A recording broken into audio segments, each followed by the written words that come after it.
Hello mga Mimay! And yes, andito pa rin tayo sa Quiapo Serye Part 2. So ito na nga, nagpasukat ako ng salamin para hindi na lagi nagdidilim yung paningin ko sa asawa ko. Charat! So ayan na nga, nasukat na ni Doktora yung tamang grado para sa akin. At pak ganun, ang taas niya na mga Mimay, nakakaloka.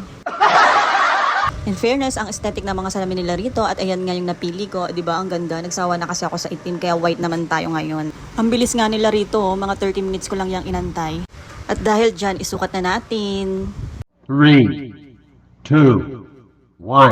Pak, ganun. Sino ka dyan, Mimay? Wow. Oh, 'di ba? Ganda-gandaan ka dyan. Oh, pak, ang ganda ng white, 'di ba? Para maiba naman. Mas mura rin rito sa Quiapo kumpara sa mall na atakihin ka sa taas ng presyo. Ganun. Diyan nga pala ako nagpagawa mga Mimay sa iKinds Optical Clinic. Dito lang yan, around Quiapo Church. Ang kanto niya is 7-Eleven. Medyo bungad lang sila kaya makikita nyo siya agad. Ganun.